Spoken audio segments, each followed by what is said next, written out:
folks. Welcome to Let's Just Go. This is Kevin and Casey's Modern Missionary Podcast, where we talk about family and mission, barbecue, theology, community building, and just the whole spirit of going for it in life. Today's topic is House of Round Rock.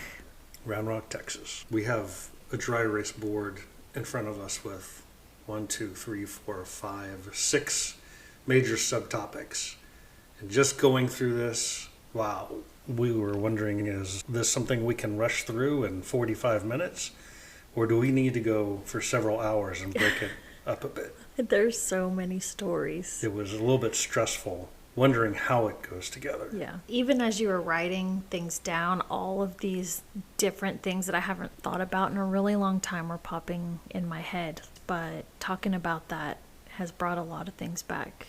But first, before we get into our topic, we have some podcast updates. The first thing is, I feel like we're kind of coasting now on our sound and the music and all of that. But one of the interesting things has been to look at analytics. You know, you use Facebook, use Instagram, all that kind of stuff. You're like, how do these things help me? What do they do? But it's been very interesting to look at these things, how it's helping us get to know our audience. Not super detailed, but, you know, in a way that is really cool. So I was going to share some of our analytics with you guys because it guides it's just us. fun. It makes us, we've actually started talking about them. Yeah. So right now we have 19 Spotify followers. That's so cool. So little. Yeah, it's not very many, so but fun. it's awesome. I We're love just that. doing this from the We beginning. have This is people the way to do it. that are following along on and actually want to hear our episodes on a regular basis. So that's And really those cool. are just Spotify. Yes, Because there's yeah. other platforms. That's can right. Go on to, right? But Yes. that's our main one. Mm-hmm, that's We're our main targeting one. Spotify, yeah. Yeah, we have our audience size is 27, and I think that means regular. I think those are consistent going Yeah. to it. Yeah. I don't know how they read that, but yeah, that's like a consistent folks where you put out a podcast and they're going to listen to it. In the last 7 days, we've had 31 listeners, and those are individual listeners who have listened to the podcast for 60 seconds or more. So 31 real people. 31 real people. Okay. Yeah. So in some of the other things, we have 99% in the United States who are listening, but we have a 0.5% in Norway and and Russia. 0.5% in Russia. Yeah. Whatever that means, I don't know. That's kind of cool though. Bots. Yeah, maybe. 80% of our listeners listen from Spotify and 11% from Apple Podcasts. The Spotify one is important because it's the platform that I think that we have decided to monetize from.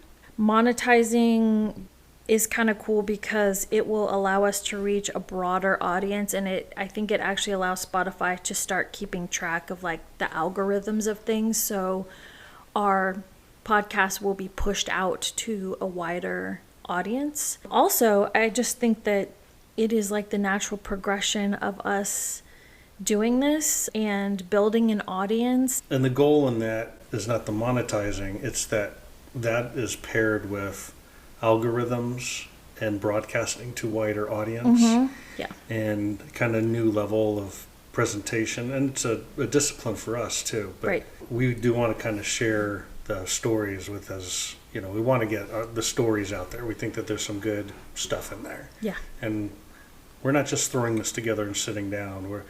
We actually pray before each one of them, and we thank God for the stories, and we ask that songs of redemption would be something that meets people's ears during this time. So that's why that's important, those analytics. The only other thing is that 70% of our listeners are female and 25.6% are male. So I gotta represent a little bit better. you got to pick up your game, Kevin. All right, baby. Just kidding. Also, last time or the previous episode, we put a poll up, and we didn't drop it. We recorded it. Right, we And recorded it. so right now as we're doing this one, we don't know any results because that hasn't really gone out, but we added a poll. But there's little things about audience engagement that we're looking at and what are some extra features we can put to it. And I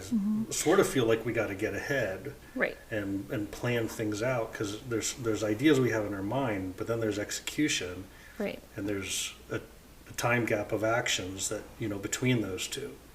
Also, I think figuring out how do you engage your audience, how do you have them participate, how do you communicate with them besides just doing the podcast. And, we've talked about some ideas of like merch or other things like that, and being able little incentives, to get people to participate, but still, you really want to figure out how to engage people, because I feel like a lot of people have participated in our life, and so we want to extend that out to everyone else who's listening to as participants in what's going on here. So we're starting to get more of a routine of when we can be available to do this, and it makes me think we could probably have a set time sometimes when people call in or say hi. Yeah. And speaking of analytics, on the comments, those are 0, right?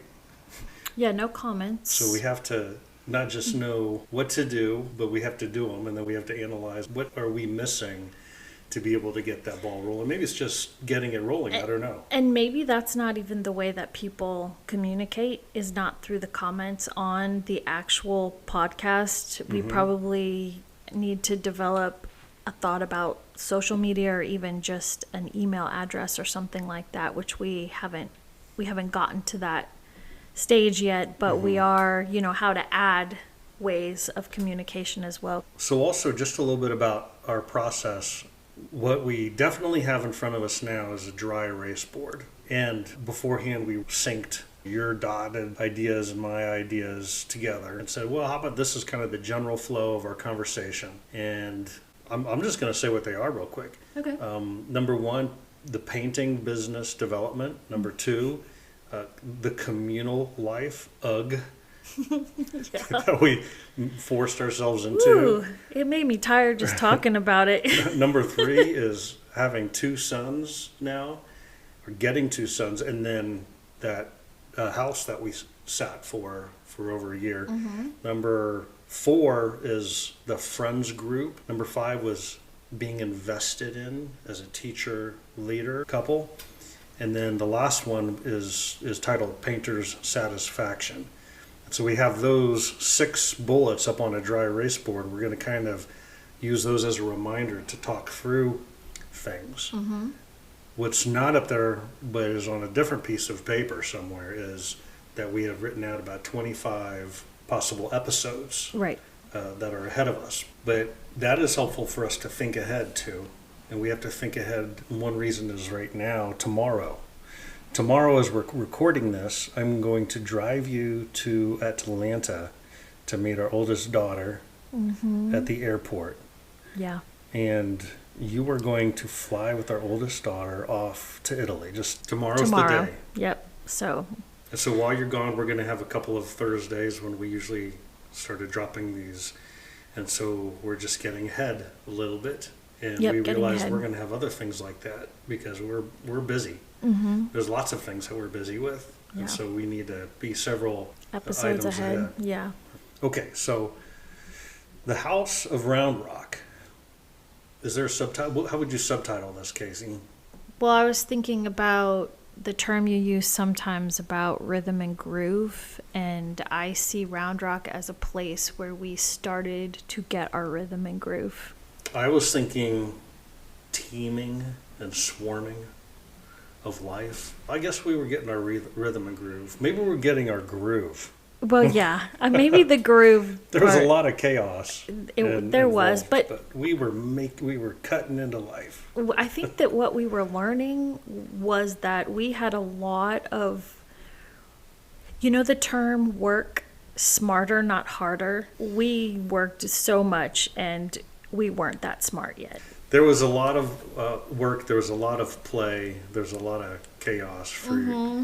during this time. A lot of fond memories. Yeah, a lot of fond memories. Right. But we got the house painting business going. I think we left off last time, and I was going door to door, just trying to talk to a population that didn't know us. Right. And get them to give me some work that I didn't know how to do, but I was willing to mess up several times to do it. And so we got that first job, then we got the second job, and then we got the third job. I had a couple dollars I was able to put into the local newspaper. I got some phone calls from that. I started going and giving free estimates, so that started building a possibility clientele of who might call me up someday and hire me, because some people would sit on those estimates for a couple of months. Right. But Yeah. the work streamed in. It did stream in, but I do remember realizing that it was kind of a roller coaster ride with that, because you would have like 2 months of lots of work, and then there'd be like a There was a month season. or two where there'd be nothing. And we at first, right. We weren't built to Not work. live like that.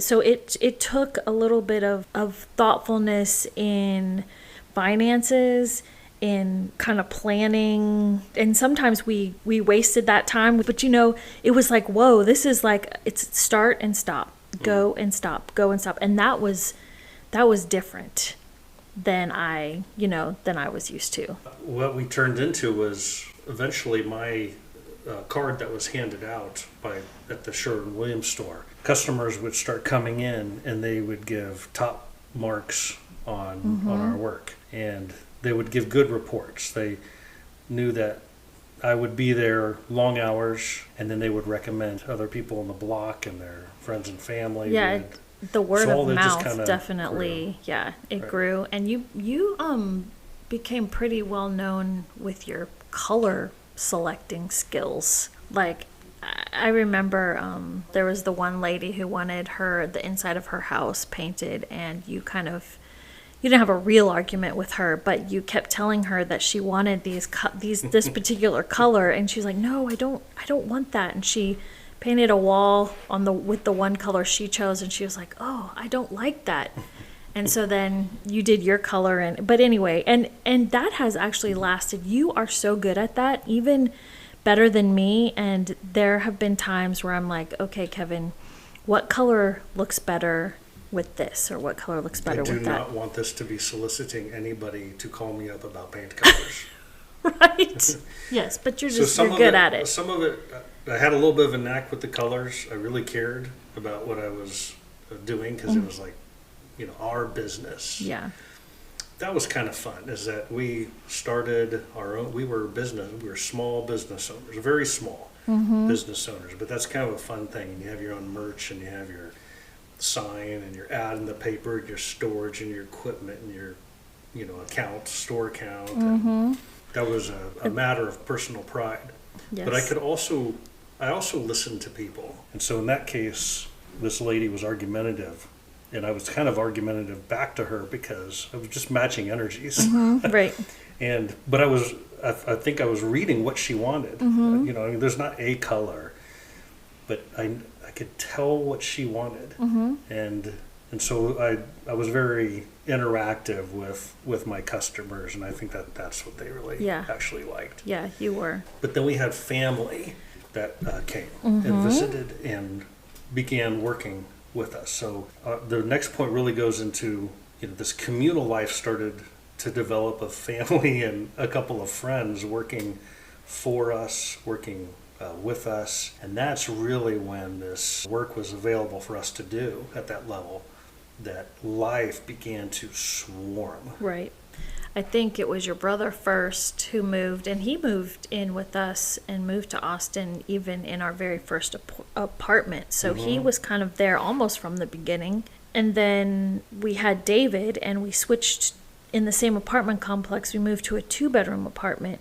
But not long after we did that, Kelly moved in with us, your sister. So she lived in the one room. We had David in the bedroom with us. we started to get like the convergence. And then my sister, who graduated from nursing school, was looking for a job, and she actually came and moved to close to us so she Right. could be near us. So we had Greg worked with us. all of our siblings. A friend. Yep. He I ended had a up- cousin come work with us. Kelly had a friend who came and worked with us, and then started Yeah. their own business. Yep. And Kelly eventually ended up moving into a house with two other ladies. But yeah, it was like this, we became like home base. People kind of got settled, and then they found places to live, but then the work environment, and we were always together. I felt like all of That's us were the always, so communal there was always big meals. We're eating together, Grilling, grilling. swim pool and hot tub. It's where your brother introduced us to his beef schlagen and jambalaya shit meals, because The collection of it was leftovers. just a and- bunch of stuff all thrown together. One had beans. This one's beef schlagen. Right. One had ground beef usually in it. So anyway, it was just Yeah. kind of interesting. But I think about the regimen that we had. There was a regimen. It wasn't a discipline. There wasn't a rhythm to it, but it was this constant turnover of long hours, hard. We worked hard. But then we would find days to go play golf. Yeah. We played really hard in too. the heat of the summer. Right. But just beforehand, so we didn't put a dent in our checkbooks, we would all go. We'd all go donate plasma. Yeah.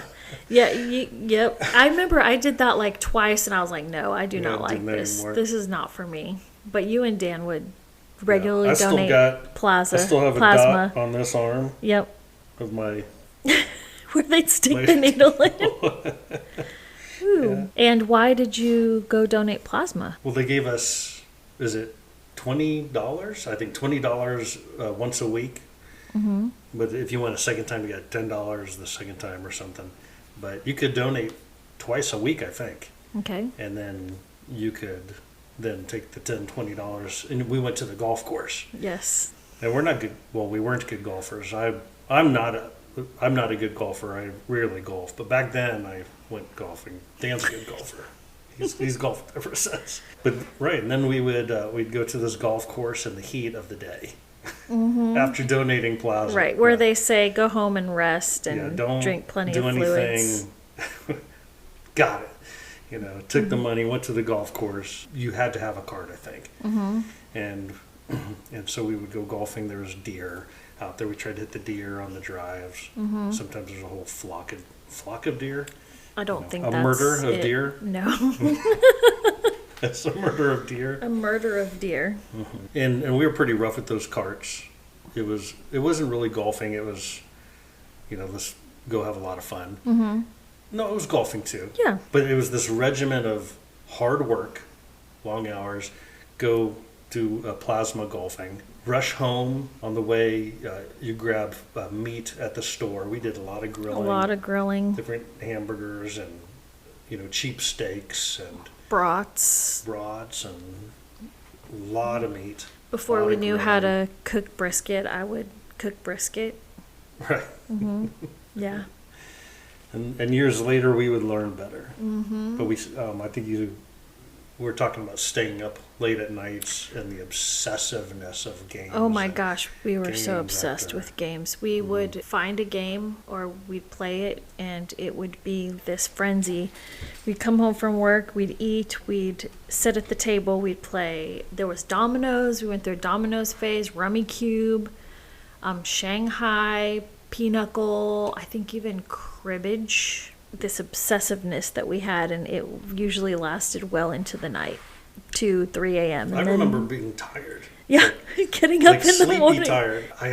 Now I'm thinking, there's a number of photos we have of someone just sleeping on a couch. I don't know why But I we mean, thought that was it was funny. just- We it took was- pictures of that a It lot. was just go, go, go. Play, work, eat. So there wasn't a lot of really good order to it. It was a swarm. It was Yes. teeming. And even just talking through it right now, there was something I really liked about it.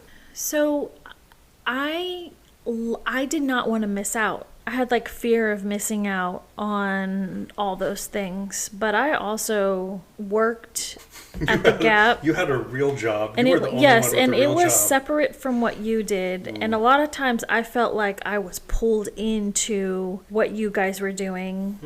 And I wanted to have the fun because you guys were always together having fun. I felt like, when I was away, I was missing out on something. But in my mind, I'm like, holy cow. So I kind of had this wrestling match with like, I really think like what was responsible? What was the responsible thing for me to get my rest, to get my routine, because I do like routines, and I feel like a lot of that stuff kind of just blew up the routine. It had to become something different and something new. And so I think I was just trying to figure out how to balance, well, we probably all were, how to balance that all. But yeah, it was not always fun and pleasant, and sometimes I'd wake up in the morning to get ready to go to work, and I'd be like, oh my gosh, I should not have stayed up till like 2 a.m. All groove, no rhythm in the house of Round Rock. All groove and no rhythm makes Casey a tired girl. Okay, Shining. Red rum. Well, so one of the things that goes with that is I just remember the lack of order we had in even tracking the business. It was house after house, payment, receipts, and I remember just taking those receipts and at first a cigar box, and then really flattening it out, and then another cigar box, and then it was just regular boxes. And at the end of each year, I would have to go through a whole year's worth of boxes. And sometimes maybe in a quarter, I would go and straighten them up again, but Yeah. it was like, what is in here? Figuring out how to keep track of all that, but you didn't just have receipts in a box. Your method of receipt keeping was to crumple it up. I didn't crumple them up. You did. You crumpled them up and you'd throw them in They the got box. Yeah. I don't know. I don't know, but you would crumple them up, throw them in the box, and then that box would be, for the, for There was that. no time to do books. Right. And to organize those things. It was, you had to buy the stuff and then go work. And then when you came home, You it did was, other things. Again, it was it was a fear of missing out. I've never thought of myself as having FOMO. But maybe it just looks different. It's Yeah. like if you're finishing up something and you can't finish it up because there's something else to be doing, like Dan and Kelly just went and jumped in the hot tub, or they're out shooting hoop, or we got to start the grill for the burgers. Everything, because that's not the important stuff. It was things were thrown, in a box. Right. But we did money like that too. We did the payouts. Yes. That was genius. Come on. I don't know. This is good communism. Stressed me out. This is the good kind of No, communism. but I didn't really speak into a lot of the business stuff, but that was a crazy way to do it. But I mean, Dan and Kelly and Aaron and whoever else was there, they were, pretty honest people. So we just had the box of money. Yeah, it was a box of money. Yeah. And when it came time for somebody to needing money, then they'd be like, "Is there money in the box?" And yeah, they're like, "Okay, I'm going to go get some money from the box." Okay, how much? I don't know. Whatever's right. I worked this many hours, I think. Yeah, there are little justifications of. Yeah. But we come on, we organized a little bit better than that later. Yeah. But I mean, there was like, I'm just going to go to the box and get the money. Whenever it came to, especially Dan and Kelly's pay, it was just they took what was in the box. But it was a picture of the order of things too. Yeah. But what? On a job site, we were clean, and we knocked stuff out. It was every place besides on the job site. It was even in between the job sites. Like we weren't even organized or disciplined enough to fill up the truck with gas. And there were numerous times where we ran out of gas driving down the road. I don't even want to talk about that anymore. There were a lot of things that kind of bore on our marriage. Yes. Like that. I think of driving in general with you was Just always get from A to Z. in like 3.2 seconds. Right. And if we Like, don't have... oh my gosh. But I don't think... We didn't ever run out of gas with you in it, right? Oh, well, there are 2 times I remember we were on fumes rolling into the gas station. One was when we were married and one was And when we just were rolled dating, in? but we would jump in the car to do something and it was on empty, Yeah. So my brother and I especially, I don't know why this was particularly fun. I think my sister was up front. I think it's because there was ladders on the ladder rack and there was paint sprayer and it was just a full truck. And she's just steering the steering wheel. Mm-hmm. And my brother and I are on the road in the back. We're running and we're pushing it. And, people are driving by and they're like looking at us. And we're seeing them look at us. And, we're pushing this truck and one of us says to the other, well, here we are again. Yeah. Can you believe this keeps happening? That was funny. Yeah. I just remember that. I don't know if funny is how I would describe it, but it definitely Life was always active. There's always something better to do than the putting things in order. Yeah. When we were reviewing or previewing this discussion yesterday, it was right after kind of morning readings and stuff. I was rereading the story of Genesis and the creation, and there's all these little, God makes the things, but then they have seed, and then they sprout. He uses the word sprout. He sows it and they sprout, and then they bear fruit, and then they produce fruit, and then it gets to the point of teeming and swarming. They swarm with swarms of the things that come from them.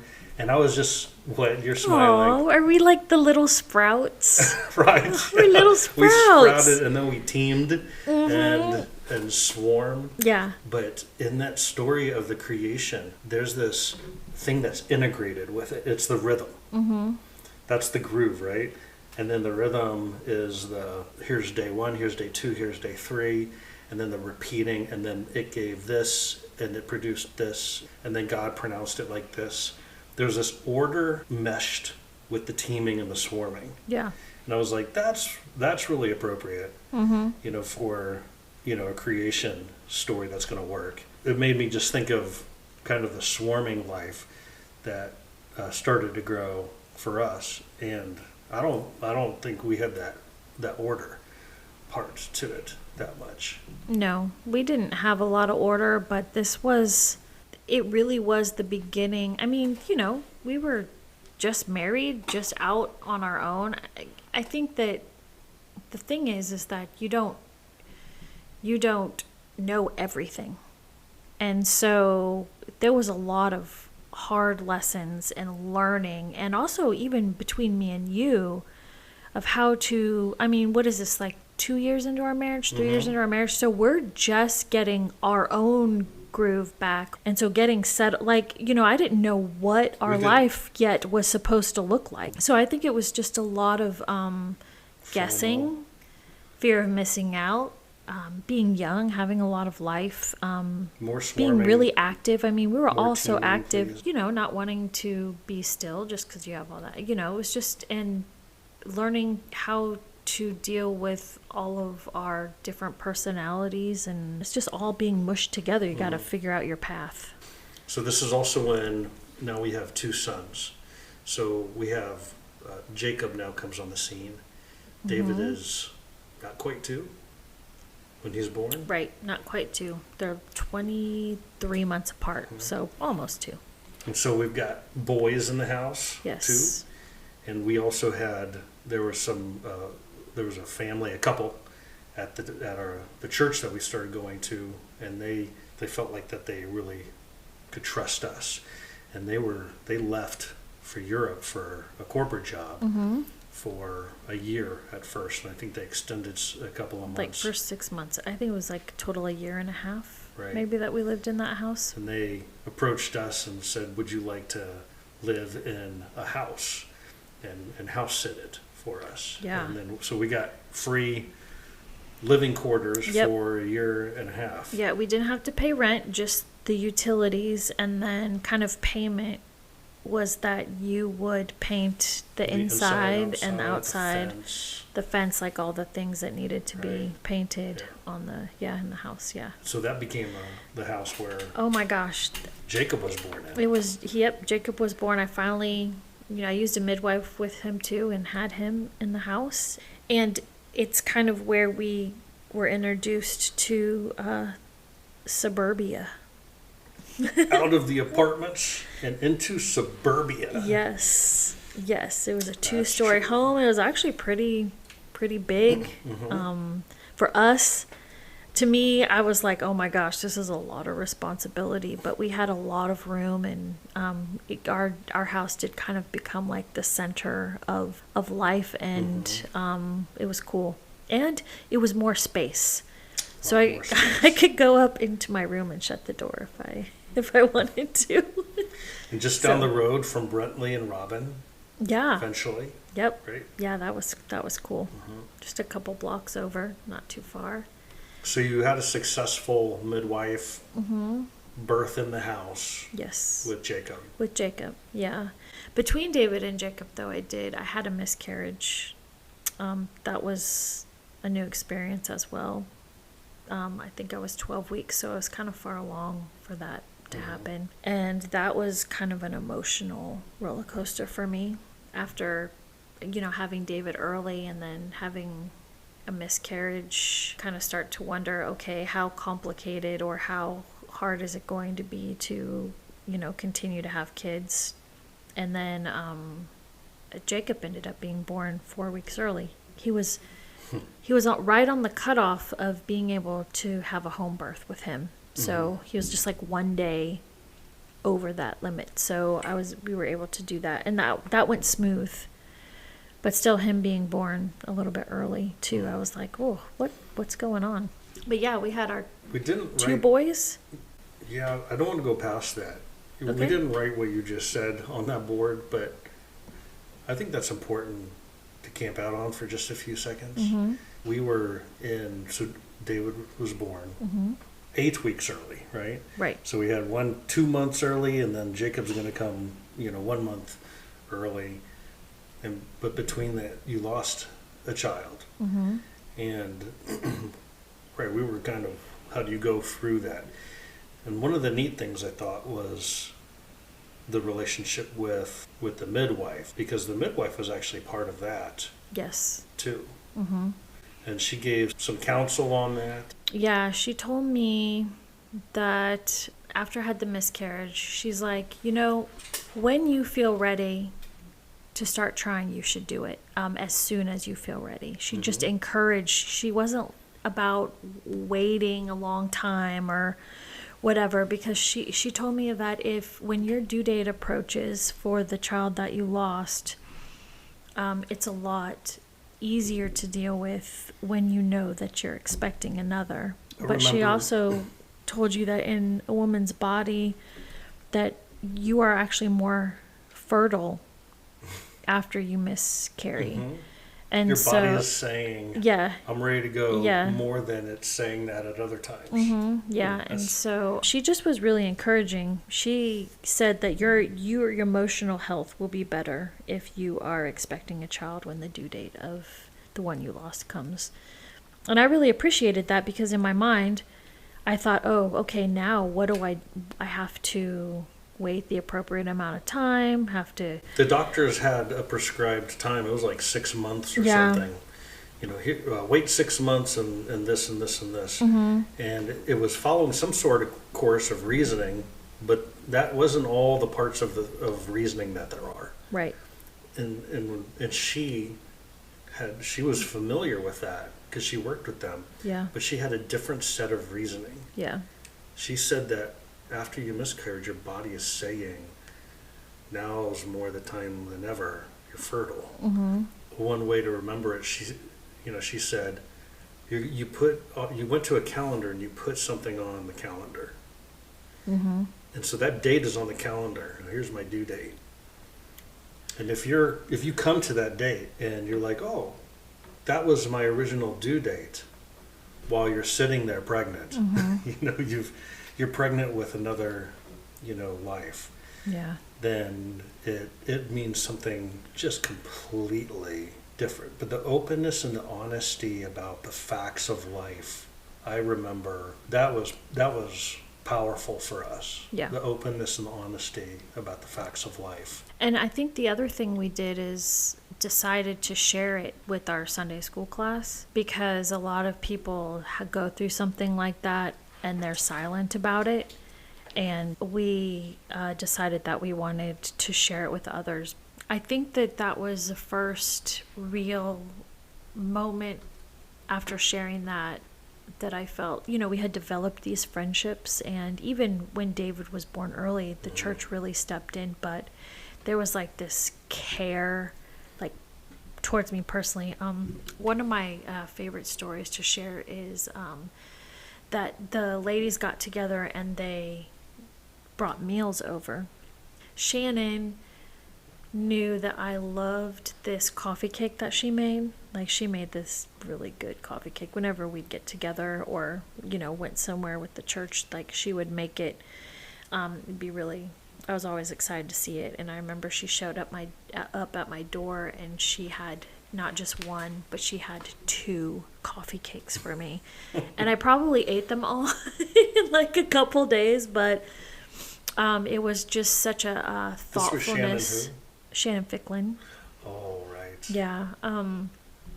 And that was, I remember that to this day because it so touched, it was so thoughtful, and it touched me. It was really blessed by being young, not experiencing that before, being able to share that with others. That reminds me of, if someone forces you to go 1 mile with them, then go with them 2 miles. Mm-hmm. Yeah. Yeah. And she shows up with 2 coffee cakes. Yeah. So good. I haven't thought about Not those in a one, long not time. 2. So tell me if this is right. I remember the setting in that Sunday school classes. This was a group of a bunch of young couples just like us. Mm-hmm. There were a lot of them. Yeah, it was big. It was kind of like we were all in the same place. And it was a prayer request time. And I remember you leaned over to me and said, I'm going to share with them about losing our child. Yeah. And I said, okay. And you shared it. And there was like just the openness and the willingness to share that you had had a miscarriage. Mm-hmm. And everybody was crying. And when you were done, then someone said, I have been suffering in silence over this, and we lost our child. And then someone else said, and then all of a sudden we realized we were in a room where this was... It was not people, an isolated everybody, event. Not everybody, but that opened up the door. Like, you went first. Mm-hmm. And then that enabled others to go in the first place. Yeah. Because you go first, then it enables others to go in the first place, right? And I just remember it was an incredible time of healing and permission for others. They were suffering in silence. Some of the facts of life came out too. I mean, since then we've run into, even in ministry, and for years people have been like, what's wrong with me? And then you find out, well, this happens all the time. This is, half of women have a miscarriage, or I don't remember the exact numbers, but it's a very common thing, but not everyone knows that they can share. They can share it. Yeah. So that really opened that up. Yeah. I mean, it's important to be able to share those kinds of things. One, so you don't have to do it alone, but also so someone else doesn't have to do it alone. And, you know, I understand, you know, being a private person, you don't maybe want to share details or things like that.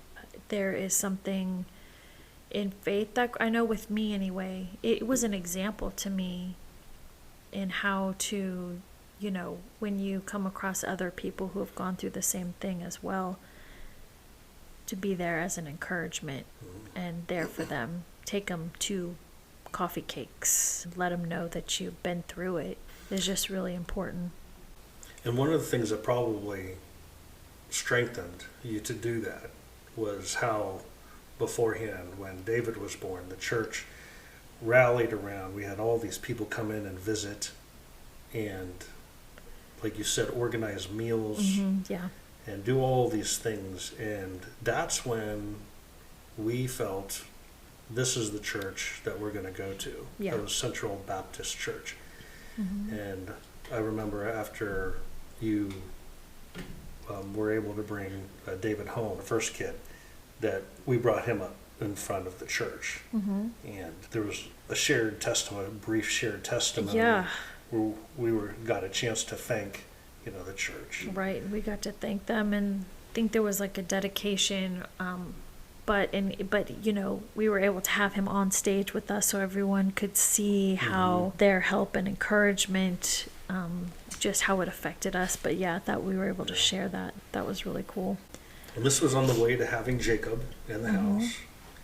And when that time came, and he was 4 weeks early, that you went through a decision, we're going to have this child in the house. Yeah. So even 4 weeks early. It was very smooth. It wasn't super long. David was born so small that I thought, oh, and I didn't use any type of anesthesia or anything with him, because when he started coming, it was just really fast. And I thought, oh, I can do that. That's no problem. And then having Jacob, and I was like, oh my gosh, if I would have known beforehand what that was going to be like. Weren't you sick? I was. Oh my gosh. I had like a stomach bug. I think it had gone. I think that actually, because I had that before you did. And then you gave it to me? Yes. And then I think that may have been what put me into labor. I don't know exactly. And your sister was there? Yes, my sister was there, thank goodness. Yep. She was able to help out a lot, and she was in the room with me a lot of the time while you were.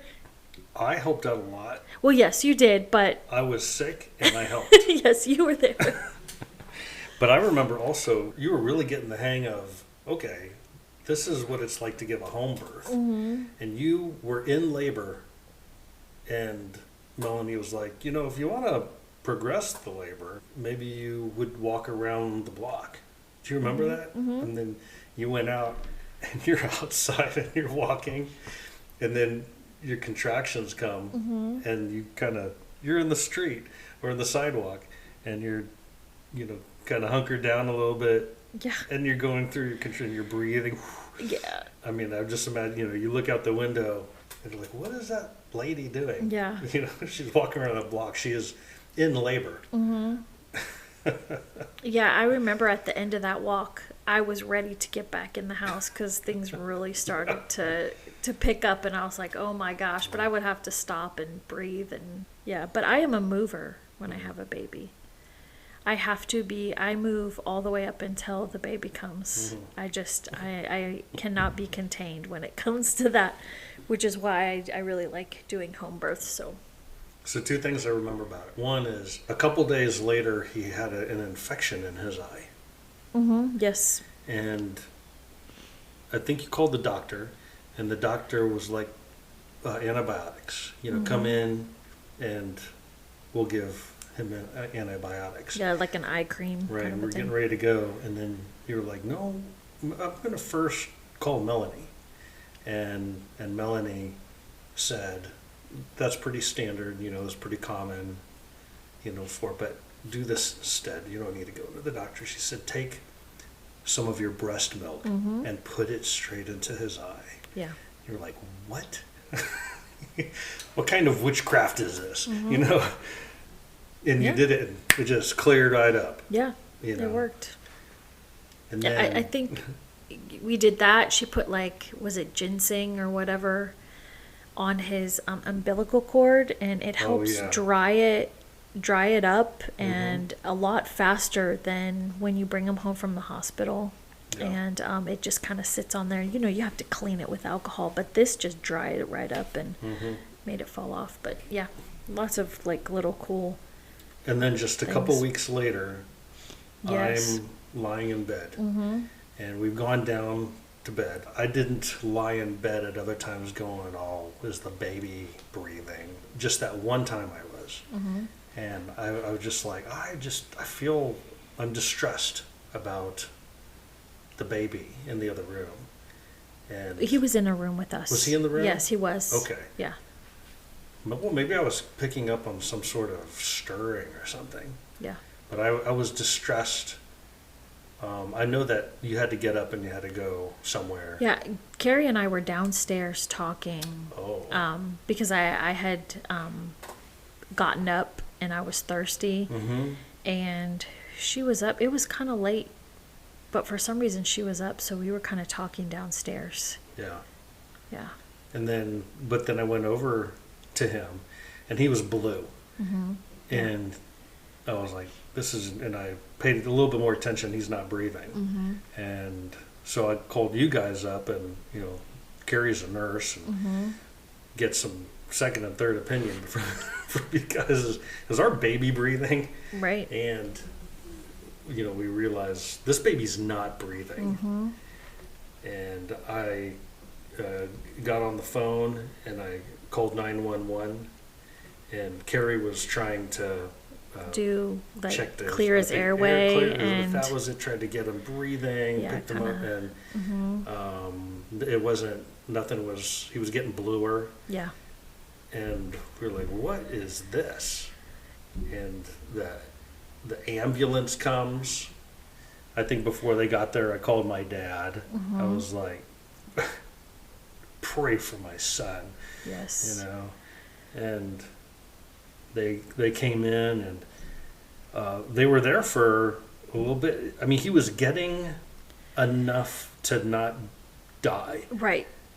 and they never cleared anything from him. They did put. Nobody knew what it was. Well, I think they did do a suction, like just a bulb thing. They Right. stuck up his nose and then in his throat. And then they did put oxygen on his little face, and then he started to kind of gurgle, cry, and but it was like it was stressed, it like wasn't like a normal baby cry. It was just like it was hard for it to come out. Yeah, that was scary. It was shocking. Like everything seemed like it was fine and normal. The EMS, the emergency services, they were there for it too. I mean, they saw the baby was not breathing. Yeah. But just enough to stay conscious. But he was in distress. And I remember both times having the child was so different to me that it was hard for me to really associate myself as that child's father, as that dad. So it took a little bit, and then I was like, yes, this is mine. And that was, boy, that It just like locked you in. Yeah. Locked me in with Jacob. Yeah. It's like, this is my boy, and I am his dad. And then everything was fine. Yeah, we went to the hospital. They did, 3 or 4 different kinds of We did? tests. Yeah. Okay.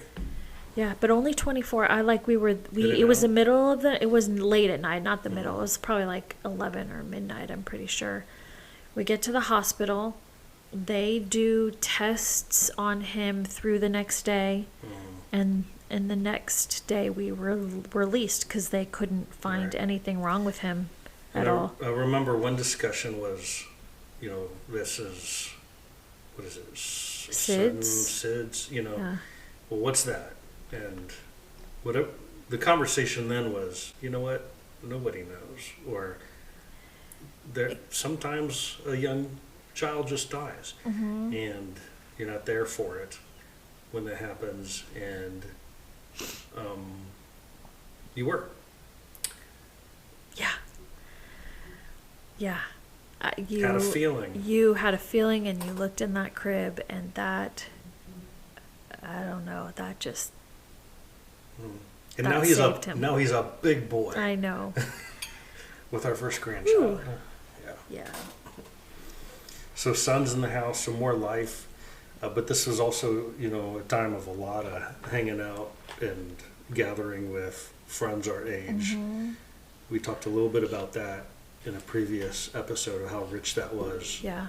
for us. Having a mom's group where we would get together, and we'd get together at different people's houses, and that was so fun. Our kids would play, and we'd either do like a Bible study, or we'd just drink coffee, and kids would hang out, and that was a lot of fun to do too. That was a real growth time for me in hanging out with other moms. I enjoyed that.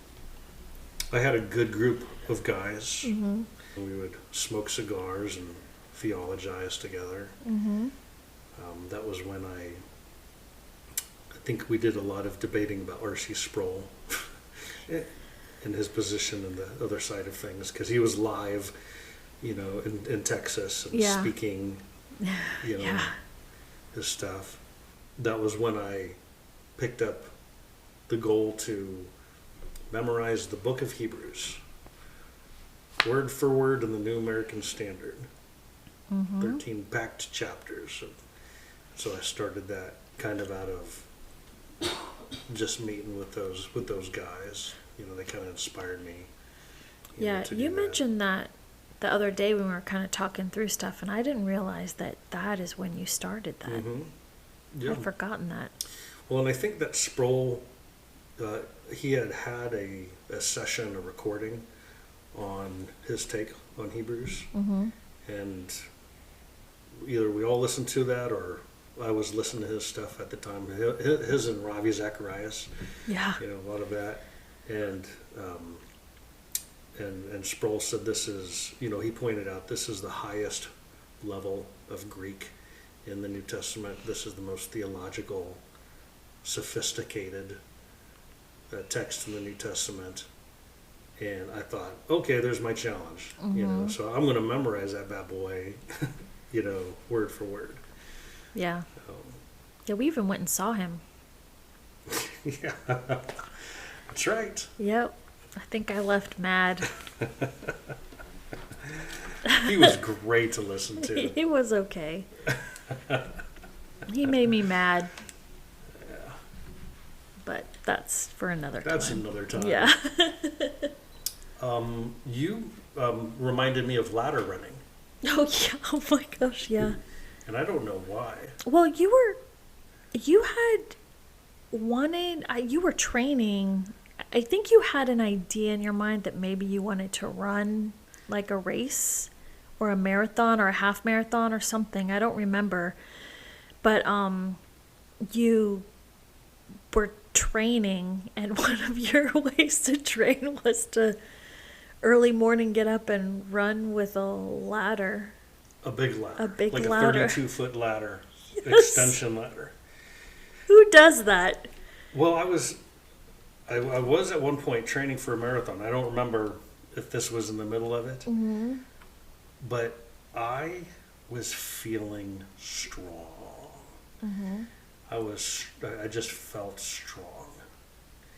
And some of it was, I was thinking, what are things that no one does? No one runs with an extension ladder in the middle of the night. There are reasons why people don't do that. And so I'd be sure to bring an extension ladder now and then home. And then I would, after everyone was in bed, I would get a ladder and I would go run several miles. That is okay. So who runs with an extension ladder? But who does it like at 3 a.m.? That's great. Like nobody. I mean, were you ever like followed by the cops or anything? Yeah. I mean, they think you were stealing a asked ladder. me what I was doing. Yeah. Like, running with the ladder. They're like, did, yeah. We don't What are you believe you. Years later, I would we would be in Leavenworth, and I would tell this story, or you told this story, or something, to a group of the guys, the high school guys that we were working with, and they thought that was just hilarious. Mm-hmm. And one night they came to the house in the middle of the night, and they're like, "All right, Kevin, we're gonna go on a ladder run." Ladder running. But Herman, Mm-hmm. Herman, my buddy, one of my many buddies, here, I think you told on me about ladder running, and he was like, "Let's do that." Mm-hmm. And it was winter, and we were like, "Let's go ladder running." Well, no, he said, I forgot what river there was there. It was like a small river. Like Maybe it was a large Brushy creek. Creek? No, It was bigger than different? Brushy Oh, Creek. okay. Yeah, and it was in a wooded Mm-hmm. area, and he was like, "Well, I've always kind of wanted to like run through the river, for a couple miles."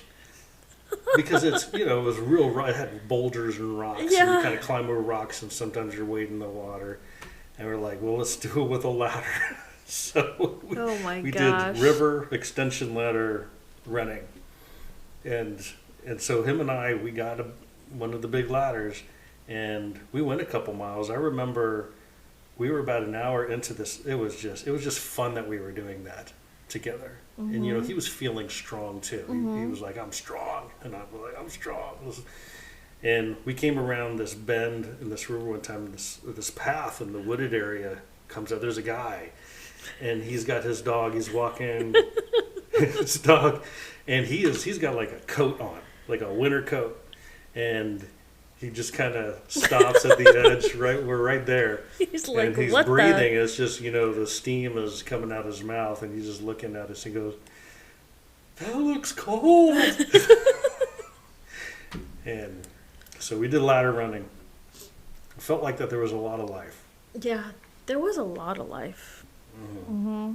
And it wasn't with much rhythm, but there was a lot of groove Mm-hmm. Yeah, to it. yeah, for sure. So what we have next on here is, this was a time of investment Mm-hmm. in us as a couple, Yeah. especially by people like the Browns, and I would say even more so the Schwaders, Yeah. Bob and Renee. Mm-hmm. Very important to us in growing into thoughts of doing mission and ministry and leading with the reason that maybe we have something to give. Yeah. So now you have to step up into it. It was a time where they invested in us, and then me, especially as a teacher leader. Mm-hmm. Yeah. Yeah, that was kind of a cool time. It was neat to have Bob and Renee, because they were older than us, and we just had a connection with them, and so they would invite us over to eat at their house, and it was really neat to have kind of that connection with someone who was a little bit older than us, who was mature and had lived some life, and so that was kind of a cool thing. But one of the neat things about that too is that they showed us the meal that we eat still to this day. Is The simple meal. we went over to their house once, and they had beans and rice, basically black beans, rice, and then it was tomatoes, lettuce, onion, Italian dressing, cheese, cheddar Cilantro? cheese. I think I added Did you maybe add- the cilantro okay. was there, but you could really just throw everything on it. And then you put Italian dressing, zesty Italian dressing on top of it. And I remember we went to their house, and I thought, That's a that weird is so combination. weird. Yeah. And it was so good. And we to this day still eat that meal. I would say close to every single week. Yeah. Our kids It's love a that weekly meal. staple. And people come over and they're like, "This is amazing." Mm-hmm. It's so simple. Yeah. It's and each one is in a bowl of its own portion, and then so you're apportioning it according to what you want. Mm-hmm. Two of our kids don't like beans. Right. So they'll just do Someone rice doesn't with like a lot of everything. rice Yeah. and beans and rice. Yeah. We have that was the origin story of the beans, because a lot of folks have come over. Yeah, and we've had And that. the origin story is Bob and Renee Schwader. That's where it came from, in Texas. That was our mascot together, was Beans and Rice. But they were an older couple that still stay in touch with us. But we haven't seen them Since in we 20 left. years. Yeah. Well, no, longer than that. Bob was well respected as an elder in a strong, mature church. And he saw something in me, and he felt that I had teacher material and leader material, and so we had opportunities there. Some of them were from him, and some of them were from others in the church. But I got to start teaching a class on world religions. I think just a real short piece of that. Most of it was cults that people will hear of, or break off religions, and what are the aspects of it, and what are the qualities of that. And so I got to teach there. We got involved in they started up a singles ministry, and we were asked to help lead the startup of the singles ministry. Right. Yeah, that was interesting. So I remember, for me, just going to a couple of meetings, but there was an initial one, and it had Singles. all the singles in it, and you got this. We started asking questions, discussion, like, what would you guys like in this class? And But you could just walk in and see. yeah, you could see there is a walked in, you're very like, "Oh, something's big different here." difference between like a college age young adult, maybe young career person, and an older person who's single, who has maybe been through a lot of stuff. The spouse has died, Right. a bitter divorce. Yeah, been in, relationships, like even. And we were bringing those segments together. Right, and you're like, I like, don't know if this "Oh, is that good of an idea. We're starting to learn something here. Yes, so we realized. There was a phrase. There was a phrase that we said to distinguish them.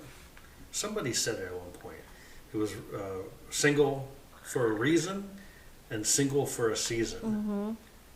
Those are two different, very different kinds of singles people. So we realized then that there was two singles ministries. Two different groups on that one. And so then we kind of broke into two groups. But yeah, that was the first real time of leading anything, I think, in a ministry, church setting. Right? Yeah. Yep. Long time ago. And Yeah. so that was longer than 20 years Yeah, ago. I mean, I don't even after that story, I don't remember like what we Yeah, it was 25 talked about. years I know, ago. so long ago, but that was very Right. like the first introduction to that. So yeah. Which kind of comes towards the last bullet that we have on here. And this is my term, I wrote down painter's satisfaction. We had talked about the moving from a place where we had thought this was going to be our lot, and then suffered what was a circumstantial failure of the neck injury. You can't have this. And then going and knocking on doors, and it was rejected. Just this rejected. And all of these stories that we've shared so far in this podcast segment was life teeming, swarming, and coming forth. And there wasn't the rhythm in it, but there was the groove. And the sadness, there was reconciliations. In me, there was reconciliation with myself. And there was reconciliations with me during that time, too, of my childhood. And there were reconciliations with myself and God. And I felt like He was for my life, and that there was life to be had, and I was kind of walking in his paths, I guess. But I felt like I was strong. I felt like I was happy. I felt like much good. And in the middle of being invested as a teaching leader, one of my thoughts was, well, if God is bringing me to life inside so much, then I should be, or I have an opportunity to share that life with someone. I can't hold it in. In fact, I had a verse that was really strong to me, and it's in Jeremiah early on. And he says, God's word is like inside of me a fire shut up in my bones. Mm-hmm. And I don't want it to go anywhere else. I want it to stay in my bone. I don't want to speak out about it. I just want it right there. And so I'm going to resist. I'm going to not speak out, about what's going on inside me.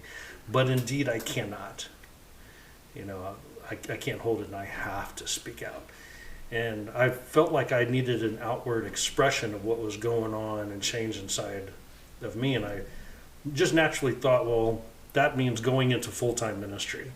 I should go into the ministry, and so I, talked with you about that, and that was a search of mine, is what is an opportunity for me to step into that. And we talked and tried and prodded a couple things, and it just didn't seem like I was knocking on the right door to start going on it.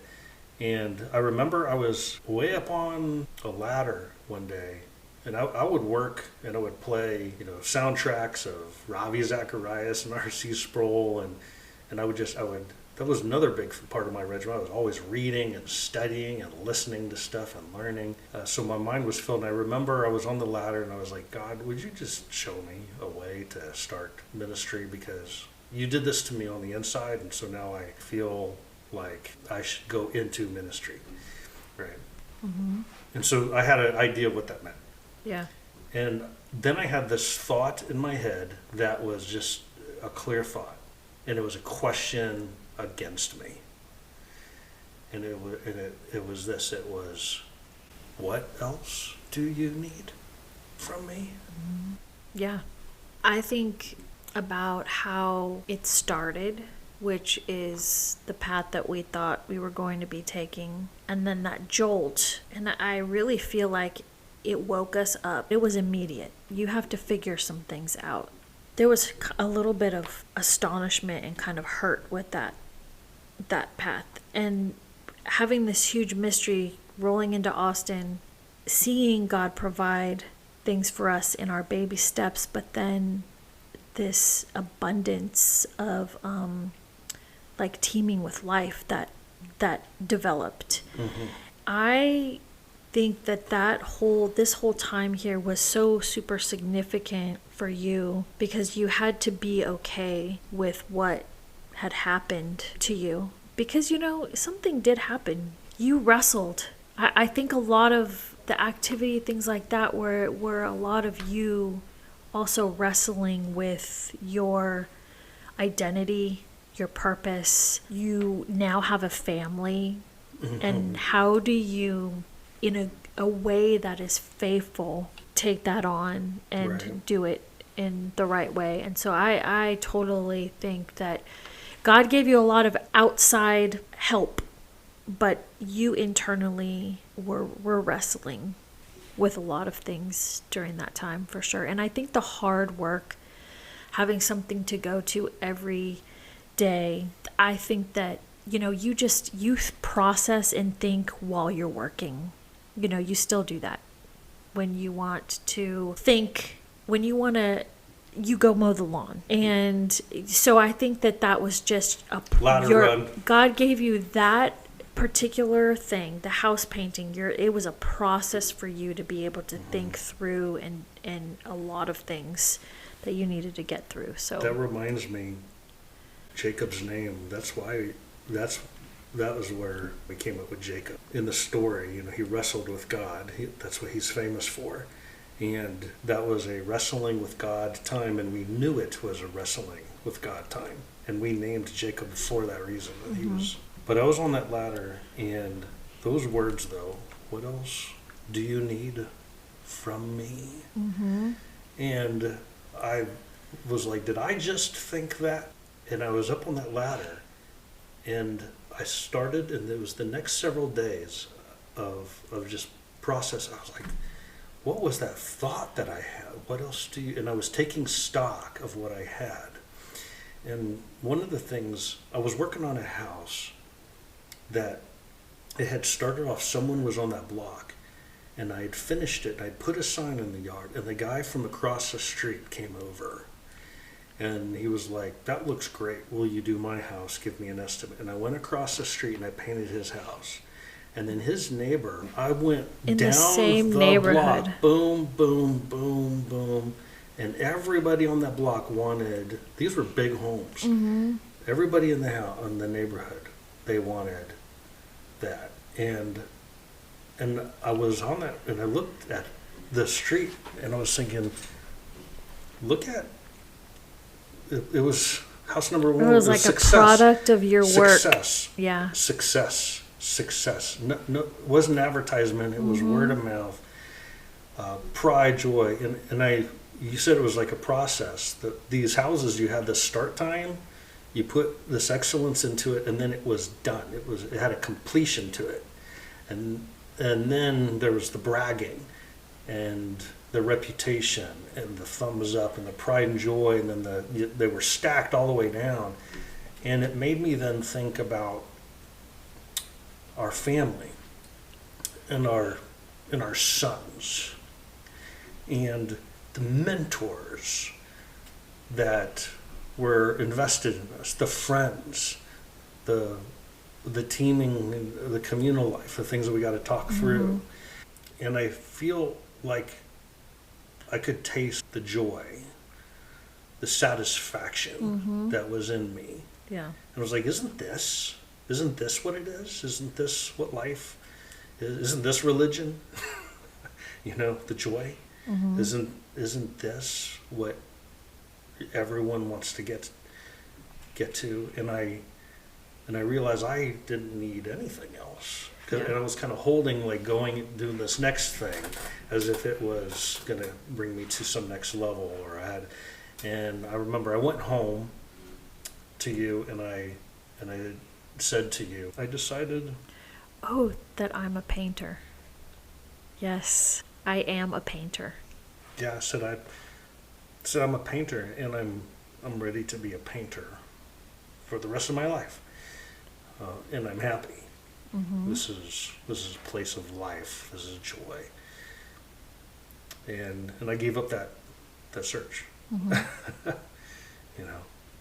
I mean, obviously some other stuff happened too. Right. But there was like a search, contentment, or what Right. you found, the whatever Yeah. you needed to be. yeah. Yeah. But that was very important, because later on I would go into full-time, occupational ministry, but that experience and lesson meant, like, it defined some things for me.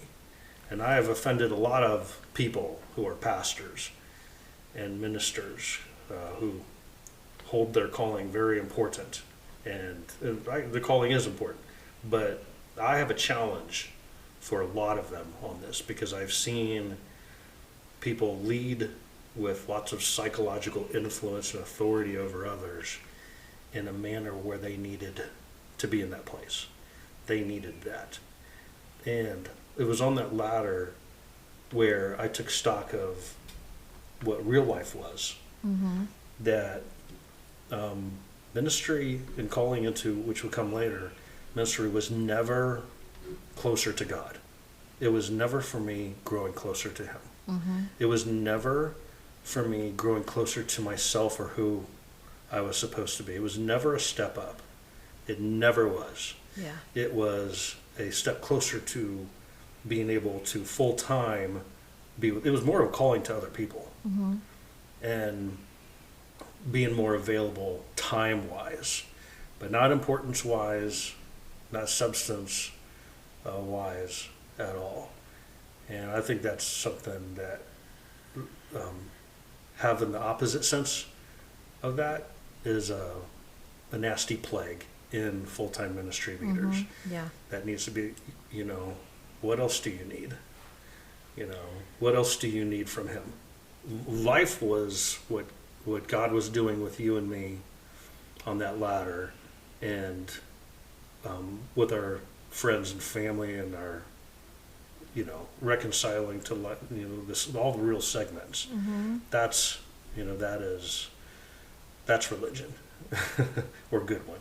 Yeah. A good one. Yeah. Thank you for indulging me on the lengthy story that I finished up with on the painter's satisfaction. Well, when we were talking about rolling into Austin, I felt like I inadequately was there for you. I feel like that continued into Austin. I feel like I don't have, I look back on it now and I'm like, but I didn't know. I don't know if I was just extremely selfish, my mind was on other things, but that was an area where I did not appreciate the struggle that you had. I knew it was there, but it was like, well, that's what he's dealing with, and I have these other things that I'm dealing with. So it was kind of like our own lanes instead of kind of crossing over the lane and understanding that. So I feel like as we look back on it, I'm like, whoa. Oh yeah, I see that, and I have more understanding of it because I see where it fit in the pieces of where we have been, I think. But yeah, anyway. Well, we kind of wondered how we were going to put all these stories together.